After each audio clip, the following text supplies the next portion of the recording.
What's going on, guys? What I'm doing today is I'm gonna sort of slick up the action of my Stoeger coach gun.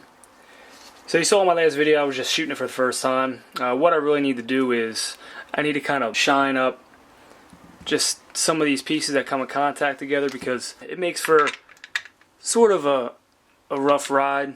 It could be a lot smoother. So I'm just gonna polish that. I'm gonna polish here, and I'm going to polish down in here in this area. Hit this a little bit just to make it smooth. It'll break open nice and easy. You know, with the short barrel now, it doesn't have the weight that it used to really aid in breaking the action open. So that's mainly why I'm doing this.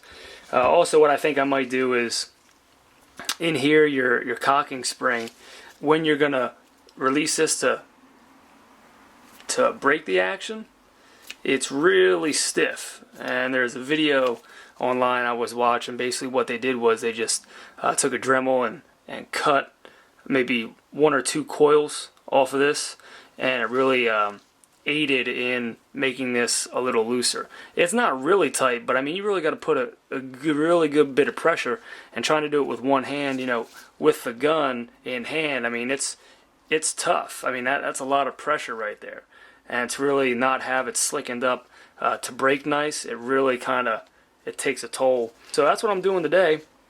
So I'm just going to clean this up, hit it with some breakthrough, kind of degrease it a little bit. Now, this isn't really a degreaser per se, but they do say that it will remove any oil and whatnot from the surface. So I figure that's close enough. And then we'll just, after we polish it, we'll just put a little dab of oil back on to keep it nice and smooth. So what I'm going to do is I'm going to just clean it up real quick, and then I'll come back in different stages, just kind of show you the progress. Alright, so what I've done is polish that up a little bit here. Hit that nice and smooth. Same thing here. Nice and smooth right here. And one thing I forgot to point out in the beginning was the extractor for the shells is really tight. You probably saw from the video it was really hard. Sometimes it would stick and wouldn't come out. So I removed it with the little set screw that's in right there. Loosened it a little bit, and took this out and polished up the shaft a little bit and the sides where they seem to be getting hung up in its spot. So now, as you can see, this thing is slick. I mean, this thing should be extracting shells no problem. Last thing to do, I think, if I decide to do it, is to remove this spring, cut a couple coils off to lighten up the release. Let's do that, get it back together, and see what the finished product feels like. All done. I removed 2 coils, got it reinstalled, and let me tell you, it's so much easier to reinstall it. 2 coils added pounds and pounds and pounds of pressure to this thing, because now, even without any sort of stock on, it's easy to just manipulate this over. I mean, it's nice. I mean, there's still pressure you got to put on, good amount of pressure, but it's so much easier. And what adds to the pressure of this on, I believe, all coach guns, it has a safety feature where if it's in fire mode and you go to cock it, break it open, add more shells in, what it's going to automatically do is re-engage the safety, as you saw right there. So a lot of guys I've seen or heard of will remove that piece right there, cut it down, grind it off, so it will not auto engage the safety.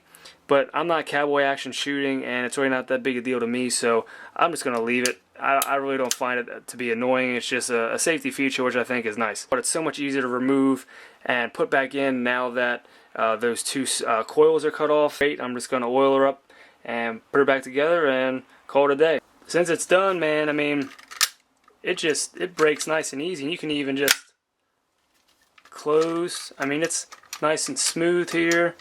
No resistance. You can see that extractor pops out nice. And it doesn't just fall open, but you do have to pull on it a little bit, but not as much as you did. And you can see it just does kind of fall a little bit by itself, whereas before it did not do that. And again, you can just kind of put it right close. So, alright guys, thanks for watching. Just a quick little video trying to slick up this coach gun, saw it off. So, thanks for watching. Thumbs up, subscribe, and see you next time.